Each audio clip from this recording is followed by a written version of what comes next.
Hello, welcome to SexRx. I'm Dr. Manny. We all want what is best for our children, but when it comes to sex, some parents want to run in the other direction. So how do you actually raise sexually healthy kids these days? Here to help us sort it all out is sex therapist Dr. Berman. Thank you for coming. Thanks for having me. The sex guru that you are. All right, it's back to school time. Yes. My kid is off to college now in September. I got people in high school. What kind of things are parents to do as the school begins, in so far as signals, right. and and what to watch out and for. what to watch out for, and how do we do the talk here? Yeah. Well, first of all, ideally, it's not a talk.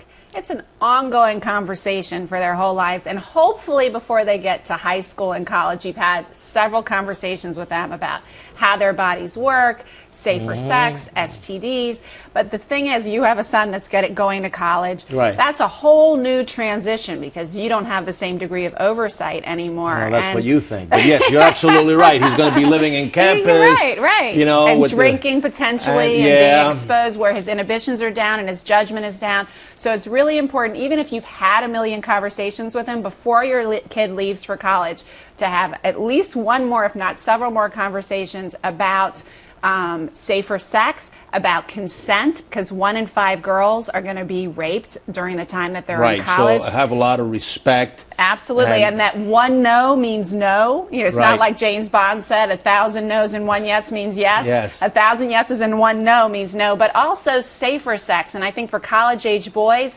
there's so many great they kind of shy away from condoms. They think that that's something lame, but there's so many cool new condoms out there. Durex and some of the other companies have them that... Yeah, okay, so what are you saying? That I should pack a box of condoms for him to take to college? And try to frame it in a different way so that, like, for instance, there are condoms out there that improve a woman's arousal and slow a man's down. And for a 21-year-old boy, that could be attractive in a way that... What, take him shopping to Kmart for that? I mean, what about... Yeah, and a drugstore, a pack of suitcase for I can't do that. Why not? I don't know. I mean, I can't. I mean, I don't know how many guys out there. I mean, my father never did that. I mean, have you talked to him about it though? Because we grew up at a different time than our kids. You know what I did? I'm going to tell you what I did. Okay. I did the Dr. Manny approach. Okay, tell me. I did a physical. Yeah. What I told him to do is, look, you're off to college. I'm going to. You need a good physical and you need a complete blood work. He says, what kind of blood work do you do? Well, I'm going to check your anemia. I'm going to check you for AIDS, and I'm going to check you for chlamydia. And he looked at me like, you checking me for AIDS? I said, listen to me. These are things that could potentially, hepatitis B, which is a very common problem. Yeah. You got vaccination. I tested you for HIV. I tested you for chlamydia. I tested you for herpes. These are things that I need to know because off you go. And if we gotta have a baseline. And I need to have a baseline. So that's how I approach my technique. But did you talk to him about how to avoid those things moving forward? Well, of course. I mean, yes, I did, but I can't take him to go shopping for condoms. Can you pack some in his? All right, I'll try that. Suitcase? All right. Now, what about the rules? Yeah. Because the rules go out the window once these kids get big. Like in the house, no drinking, no this, no that. How do you kind of foster rules when they're a little bit more independent? Well, certainly as long as they're living in your home, you have a lot more leverage. But I think what gets tricky, especially with the high school age and even middle school age now, is all the rules around not only dating and especially for girls not dating above their grade level, when and if they do start dating, the age at which they start dating, but lots of rules and stopgaps need to be put in place around social media. That's the biggest growing area of concern, I think, for parents, not only in terms of sexual predators, but in terms, we know that kids' brains aren't fully developed until they're in their mid to late 20s. They put silly pictures up. And they don't understand that when they apply to college, the college admissions offices are going to look at that. A question that I always sort of get is, at what age should you have the beginning of your continuous talk forever?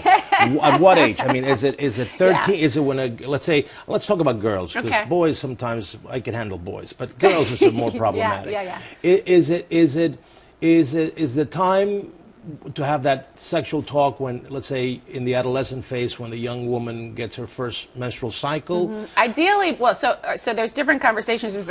Before, you know, a lot of girls are getting it as early as 9. They're starting, but you want to talk to them about sort of the changes that come with adolescence by 4th or 5th grade. But you kind of get into the mechanics of baby making, you know, and they really don't see it in the way, they don't envision what we envision when we describe how babies are made. But you're doing that by around 11 or 12, and by the time they're 13, 14, 15, you're getting into STDs, how to protect yourself, and you're wrapping it all around. The most important thing that parents need to know is that you have to get clear before you have any of these conversations what your sexual values are. And the hardest question to figure that out is, when do I want my child to have sex? Under what circumstances? When they're married, when they're 50, whatever, and then wrap every conversation in that. Philosophical. But another problem that I see, you know, if you look at the rates of teen pregnancies, they have come down. You know, there are pockets in America, of course, that it hasn't, but overall it has come down. However, if I talk to a lot of my pediatric friends, they tell me, well, yes, but oral sex is off the charts. Yes. And that brings me to another point, because we're learning a lot about the consequences of human papillovirus and oral sex when it comes to, you know, to neck and throat cancers as one gets into their 50s and 60s. And that's a sort of a black and white issue. You know, the smoking, yes, the drinking, yes, but HPV is it's one of the big things. So it brings us to the point of, let's say, how do we protect children against HPV? And Gardasil is a vaccination that has been around for a while. What's your take on that? I am a huge supporter of it for girls and boys. And I have 3 sons, and all of them of age over 11 have gotten it.